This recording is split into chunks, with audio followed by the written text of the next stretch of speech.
제가 33살, 33살 때 유학을 늦게 떠나게 되었습니다.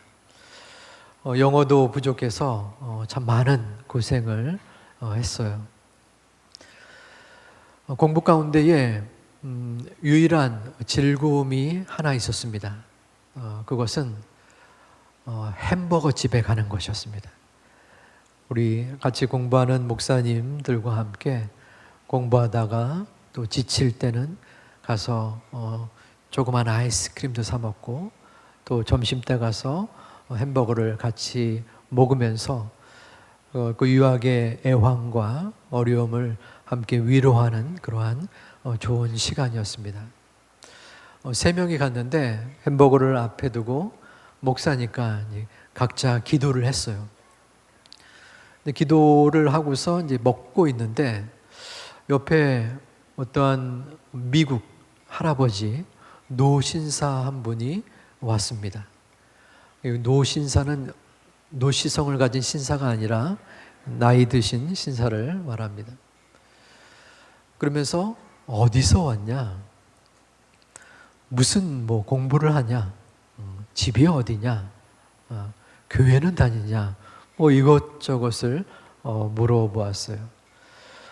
알고 보니까 미국 사람이 눈에 그 동양인이지 않습니까? 또 동양인은 대체로 좀 나이가 실제 나이보다 어려 보입니다. 우리가 30대였지만 어쨌든 청년 같아 보일 수도 있겠다는 생각이 들었어요. 어찌됐건 동양인 젊은이들이 또 어른에 보기에는 젊어 보이겠죠. 햄버거 집에서 기도하는 모습이 굉장히 귀하게 좋게 보였나 봐요. 그래서 저희 마음속에는 우리 어르신이 감자튀김이나 음료수를 사주지 않겠는가 생각했는데 전혀 그런 건 없더라고요. 얘기를 하고 헤어졌습니다. 제가 살아가면서 식사 기도를 하고 칭찬받은 것은 그때가 난생 처음이었습니다. 기독교 신앙은 크게 2가지 축이 있습니다. 하나는 성경이요 기도입니다. 우리는 항상 말씀을 묵상하고 하나님의 말씀을 따라야 되는 그러한 모습이 있고, 또 하나는 기도의 삶을 살아야 됩니다. 오늘의 설교의 제목은 간절한 기도가 주님의 마음을 움직입니다라는 뜻입니다. 오늘 읽은 본문은 예수님이 갈릴리의 사역을 마무리하고 또 다른 하반기 사역을 준비하는 시점입니다. 21절에 예수께서 거기서 나와라고 기록되어 있는데 여기에 거기서는 갈릴리를 말합니다.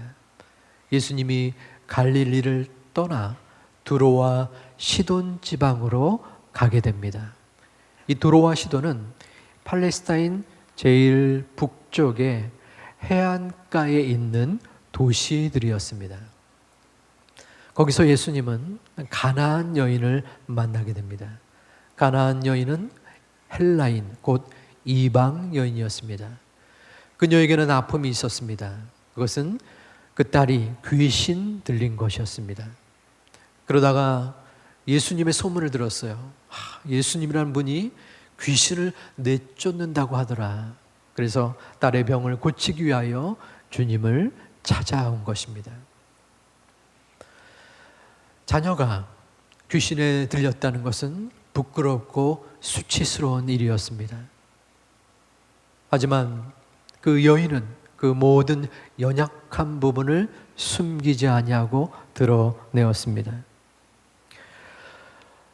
그 가운데 21절에서 여인은 예수님께 외칩니다. 주 다윗의 자손이여, 나를 불쌍히 여겨주옵소서. 내 딸이 흉악하게 귀신 들렸나이다. 그 마음에 아픔과 상처가 있었지만 그는 오직 딸의 아픔을 치유하기 위하여 예수님을 찾아 나선 것입니다. 그런데 예수님은 평소와 달리 아무런 말씀이 없으십니다. 자유로운 예수님이 어떠한 말씀이라도 하실 듯한데 아무런 대꾸가 없으셨어요. 도리어 그 제자들이 예수님, 저 여자가 너무 시끄럽게 합니다. 좀 어떻게 해서 보내주세요라고 말을 할 지경이었습니다. 예수님은 조금 차가운 답변을 그 여인에게 합니다. 내가 이스라엘 집에 잃어버린 양 외에는 주관치 않을 것이다. 다시 말하면 이방인인 너에게 신경을 쓰지 않을 것이야. 이방인은 나의 구원의 사역에 포함되지 않는다라는 말입니다. 이게 무슨 말씀입니까? 예수님은 온 인류를 구원하시기 위하여 이 땅에 오셔서 자신의 몸을 희생시키면서까지 우리를 구원하신 사랑의 주님인데 이 여인에게 해당이 없다라는 사실 말도 안 되는 소리를 하고 계신 것입니다. 하지만 여인은 그에 굴하지 않았습니다. 주여, 제가 아무것도 할 수 없습니다. 저를 도와주시옵소서. 하지만 예수님은 계속적으로 냉담한 반응을 보입니다. 26절에서 자녀의 떡을 취하여 개들에게 던짐이 마땅하지 않다라고 하십니다. 예수님이 그 가나안 여인을 개들이라고 말한 것입니다.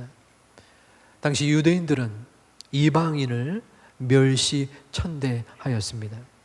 그래서 이 여인이 예수님을 만나서 말을 건네는 것도 결코 쉽지 않은 상황이었습니다. 하지만 사람들에게 멸시를 당할 것을 각오하면서까지 이 여인은 주님을 찾은 것입니다.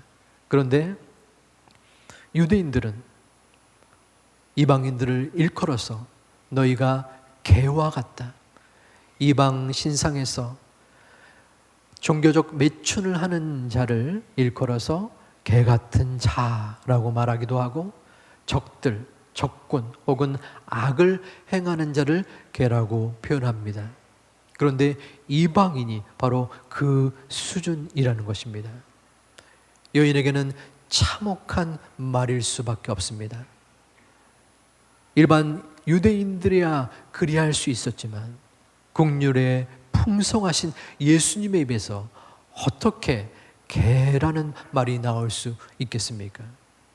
여인이 마음에 큰 상처와 아픔을 지닌 채 그 지역을 떠났더라 라는 정도의 말이 기록되어 있을 것 같은데 그러한 기록은 찾아볼 수 없습니다. 주여 옳습니다. 저는 개 같은 사람입니다. 하지만 개도 주인의 남은 부스러기를 먹을 수 있지 않겠습니까? 우리 27절 말씀을 함께 봉독해 보겠습니다. 주여 옳소이다마는 개들도 제 주인의 상에서 떨어지는 부스러기를 먹나이다. 자, 여기서 왜 예수님이 그 여인에게 계속적으로 큰 실망과 아픔의 말을 했을까요? 이는 여인을 향한 예수님의 시험이었습니다. 곧이어 이룰 예수님의 이적의 기적, 그리고 그 여인의 믿음을 더욱 돋보이기 위함의 방편이었습니다. 그 여인은 개처럼 취급을 받았습니다. 하지만 내 자녀의 귀신 들림을 고쳐보겠다는 그 절박함과 오직 예수님만이 내 자녀를 고칠 수 있다라는 믿음 속에서 그 모욕을 참았습니다. 그 여인에게 예수님은 그 소원을 들어주셨습니다. 그리고 내 믿음이 풍성하다, 귀하다라고 칭찬하셨습니다. 여인에게는 자녀의 귀신 들림이라는 아픔과 고난이 있었습니다. 우리는 이 가나안 여인을 통하여 사람이 고난을 당할 때 주님을 찾게 되고, 그러므로 고난은 하나님께로 가는 통로라는 것을 알 수 있습니다. 반대로 우리가 문제와 어려움을 당하지 아니하면 주님을 찾지 않는 불충한 존재가 바로 우리들인 것도 배우게 됩니다. 시편 기자는 고난의 유익에 대하여 증거합니다. 우리 시편 119편 71절을 함께 봉독하겠습니다. 고난 당한 것이 내게 유익이라 이로 말미암아 내가 주의 율례를 배우게 되었나이다. 아멘. 여기서 주의 율례라는 것은 주의 뜻과 섭리를 뜻합니다. 내가 고난을 당했는데 그 고난 속에서 주님을 찾게 되고 그 가운데 주님의 뜻과 섭리를 알게 되었으니 내가 고난 당한 것이 유익이 되니라 라는 말씀입니다.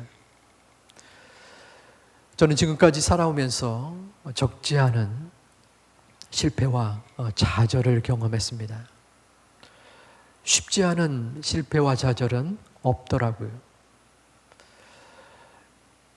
그 어려움을 당할 때에 마음의 괴로움과 하루속히 빨리 이 문제가 해결되기를 바라는 각별한 마음도 수도 없이 많이 들었습니다. 하지만 그 당시는 마음속에 원망과 절망의 마음이 있었지만 지나고 나서 보니까 분명히 그 고난이 저로 하여금 주님을 바라보게 하였고 주님을 찾게 하였고 의지케 하였고 기독케 하였음을 바라볼 수 있습니다.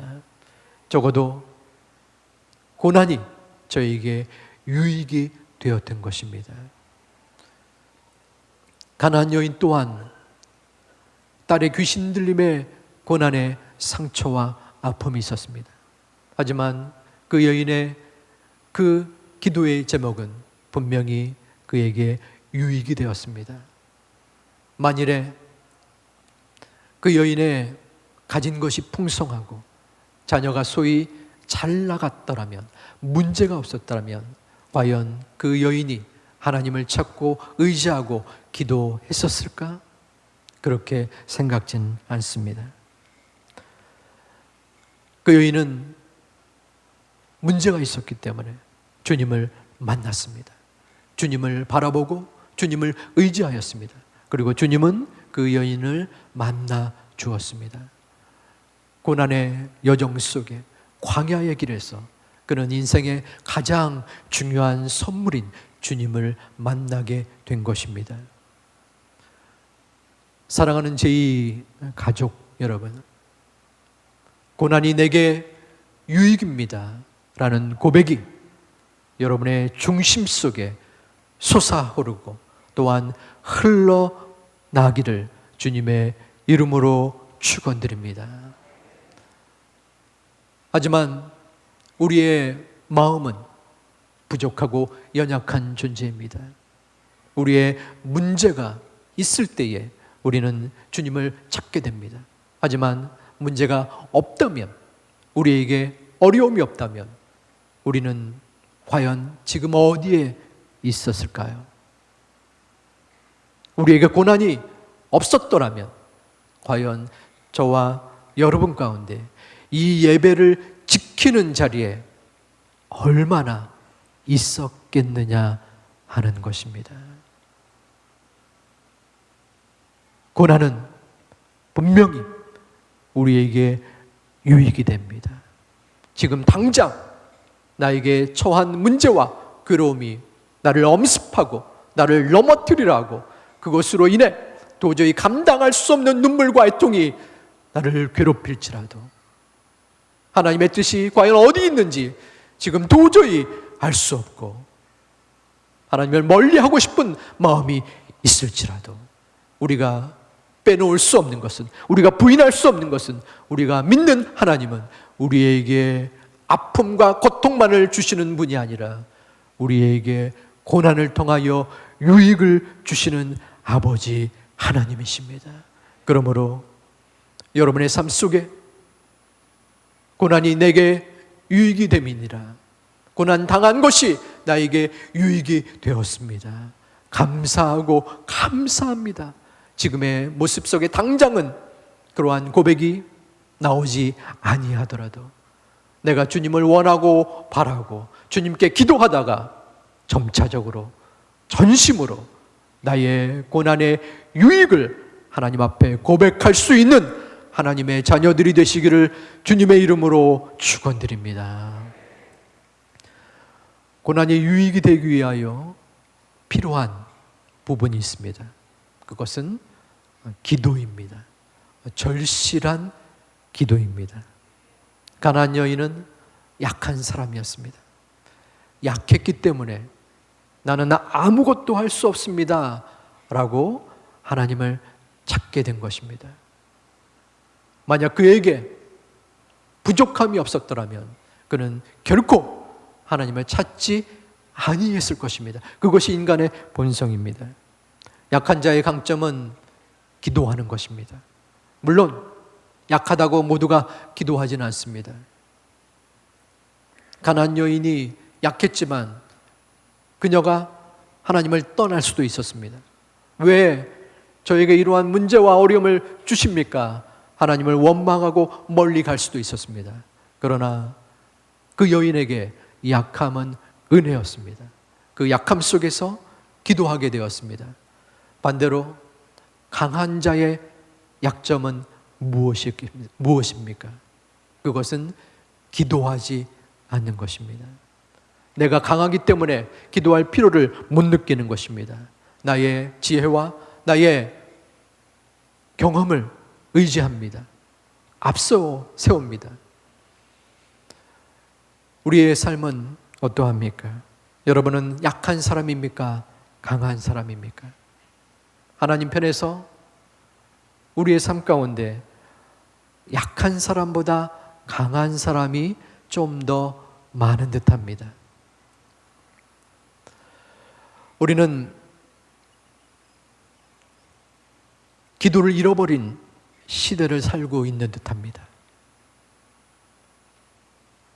그 이전에 우리의 선조들이, 우리의 믿음의 어른들이 지녔던 골방기도, 새벽기도, 산기도, 철야기도, 그러한 하나님 앞에 기도했던 이러한 여러 요소들이 점점 약해지는 한국교회의 모습을 바라봅니다. 나의 뜻보다 주님의 뜻을 이루게 하여 주옵소서라는 기도보다는 빵을 원하는 기도, 나의 소원의 성취를 위한 기도가 더욱더 많아지는 것을 느끼게 됩니다.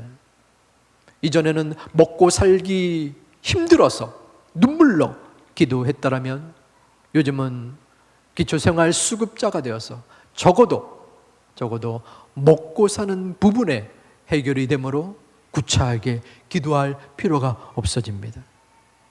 돈이 많으면, 풍족하면, 배부르고 등이 따스하기 때문에 기도할 그러한 마음의 동기가 발생되지 않습니다. 과연 우리의 물질의 윤택함이 우리에게 축복인가? 우리는 영적인 눈으로 바라보아야 합니다. 여러분 어떠합니까? 너무 바쁩니다. 기도할 시간조차 없습니다.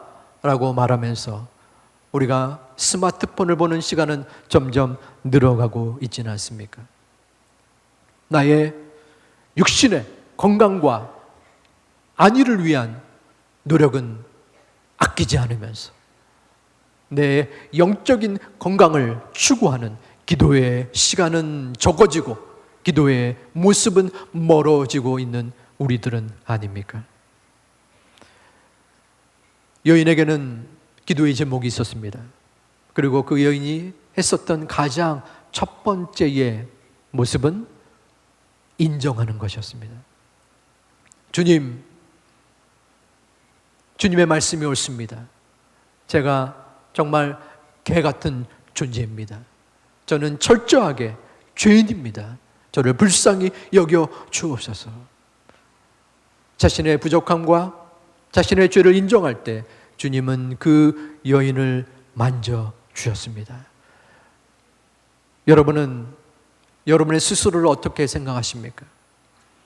내가 주일날, 일요일날 쉴 수 있는데 그래도 예배를 드려주느니 이 정도 괜찮은 사람이 어디 있는가? 내가 하나님 앞에 인정받을 만한 사람이 아닌가라고 생각지는 않습니까? 우리는 하나님 편에 바라볼 때, 하나님의 기준으로 바라볼 때 가나안 여인과 마찬가지로 철저한 죄인의 모습입니다.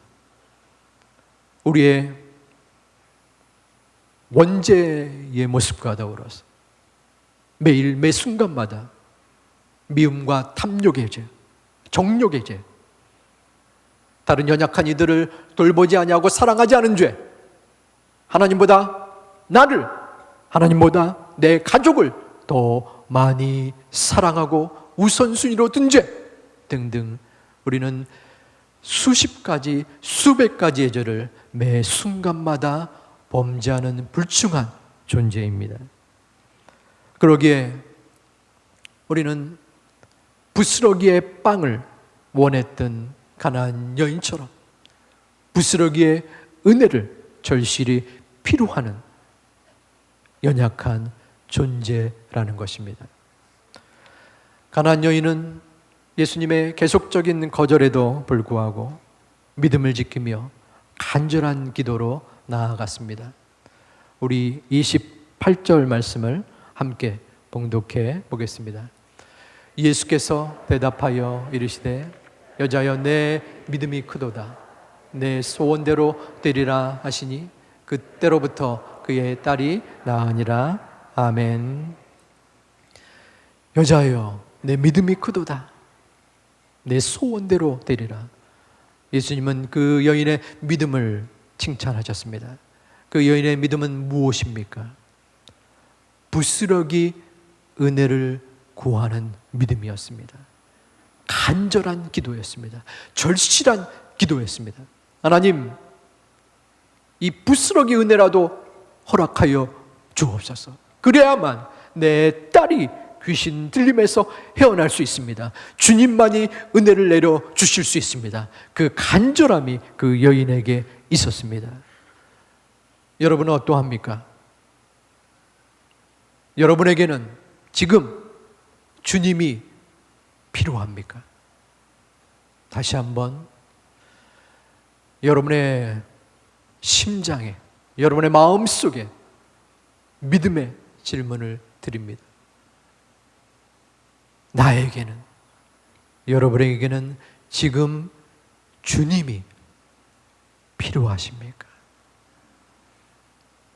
이 마음에, 이 질문에 아멘 이라고 만약 대답하지 못하시는 분이 있다면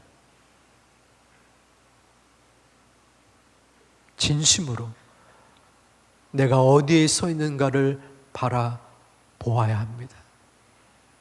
저는 모릅니다. 여러분의 대답의 수준과 여러분의 믿음의 수준은 모릅니다.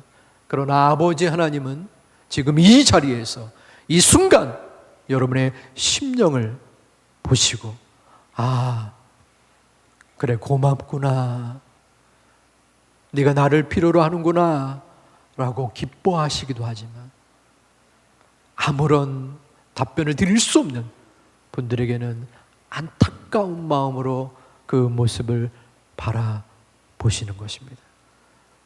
주님이 필요하다면, 주님이 나에게 필요하다면 우리는 간절함으로 기도해야 합니다. 아버지 하나님, 내가 주님이 필요합니다. 나의 힘으로는 이 땅에서 한순간도 살아갈 수 없습니다. 아버지 하나님, 부스러기 은혜를 허락하여 주시옵소서. 주님 앞에 나와 기도할 때에 간절하게 절실하게 기도할 수 있는 하나님의 사람으로 주께서 붙잡아 주시옵소서. 기도하고 낙심하지 않게 하여 주옵소서. 주님만이 나의 참 소망이 되시니 아버지 하나님, 저의 믿음을 붙잡아 주시옵소서. 우리는 부스러기 믿음을 지녀야 합니다. 엄청나게 큰 하나님의 주권과 선물, 그것이 아니라 하나님, 부스러기라도 주님이 주신다면 그 그 부스러기의 믿음을 허락하여 주시옵소서.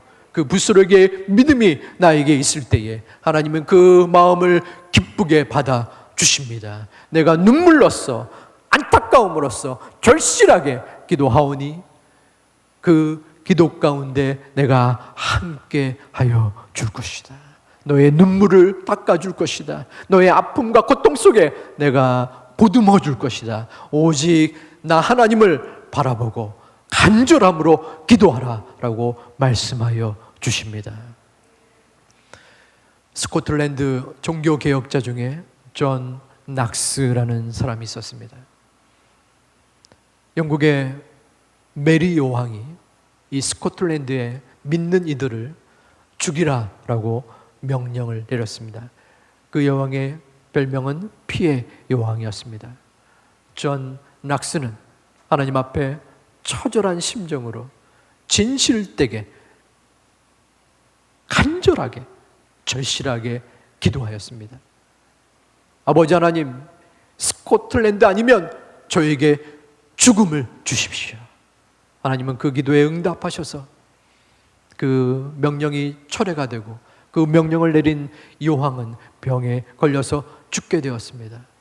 그 여왕은 아픔 가운데 이렇게 이야기했다고 합니다.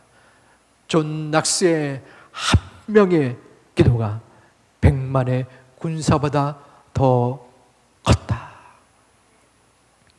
여러분의 기도는 어떠합니까? 간절한 기도는 주님의 마음을 움직입니다. 우리의 기도는 주님의 마음을 움직입니까? 이것은 열심을 다한다는 것은 아닙니다. 우리의 중심을 말하는 것입니다. 우리의 간절함과 우리의 중심이 하나님께로 향할 때에 하나님은 그 결과가 우리에게 좋은 것으로 주겠다라기보다는 하나님의 뜻을 추구하고 하나님의 뜻을 원하는 너의 마음이 소중하다, 내가 너를 기쁘다라고 말씀하고 계시는 것입니다. 저 또한 간절한 마음으로, 피를 끓는 마음으로 기도했던 적 있습니다. 어떨 때는 그 기도가 응답될 것 같았는데 응답되지 않더라고요. 제 생각대로 되지 않더라고요. 실망스럽고 좌절되었고 아팠습니다.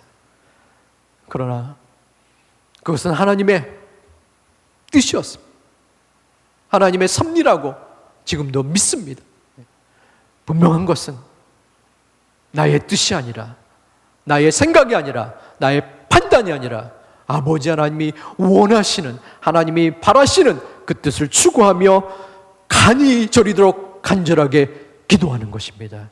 우리의 마음속에 간절함이 있을 때 주님은 그 심령을 붙잡아 주십니다. 우리의 기도는 하나님의 보좌를 움직입니다. 우리가 기도할 때 우리가 일하는 것이 아니라 하나님이 일하십니다. 하나님께서 우리의 모든 연약함과 부족함을 통하여 하나님이 이끄시는 그 증거를 우리에게 보여주시기 때문입니다. 말씀을 마무리하고자 합니다. 우리는 2022년 회복을 소망하며 기도하고 전진하고 있습니다. 회복은 여러 분야에서 이루어지지만 가장 기본이 되는 것은 기도의 회복입니다. 우리는 매일 매 순간마다 기도합니다.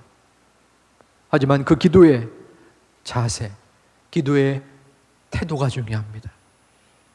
어떠한 마음입니까? 나 정도 교회 봉사하고 신앙에 연륜이 있는 이 정도의 크리스찬인데 적절하게, 그리고 많은 사람들의 인정을 받을 만한 기도의 소리와 기도의 내용을 가지고 그럴듯하게 기도하는 사람 정도 되지 않을까? 그러한 마음은 하나님께서 원치 않은 마음입니다. 기도가 미흡하고 기도의 내용이 부족할지라도 중심의 마음이 더욱 중요합니다. 우리에게 간절함이 있습니까? 부스러기 믿음만, 부스러기 은혜를 구하는 간절함이 여러분의 마음속에 있느냐는 것입니다. 언제부터인가 우리는 습관적으로 이전에 누렸던, 이전에 생활했던 그 신앙의 추억을 간직한 채 하루하루 살아가고 있는 존재는 아닙니까? 우리는 분명히 회복해야 합니다. 우리의 기도가 회복되어야 합니다. 가나안 여인처럼 주님, 저는 아무것도 할 수 없습니다. 부스러기 은혜만이라도 주시옵소서. 이 어려움과 문제를 해결할 수 있는 분은 오직 주님이십니다. 여러분 가운데 가정 속에 문제가 있습니까? 그 문제의 주인 되시는 아버지 하나님께 간구하는 여러분이 되시기를 주님의 이름으로 축원드립니다. 문제가 없습니까? 감사하십시오. 그러나 경계해야 될 것은 그 평안함과 그 행복 속에서 우리의 믿음이 퇴보되고 우리의 기도가 부족해지는 것입니다. 그것은 도리어 아버지 하나님이 원하시는 것이 아닙니다.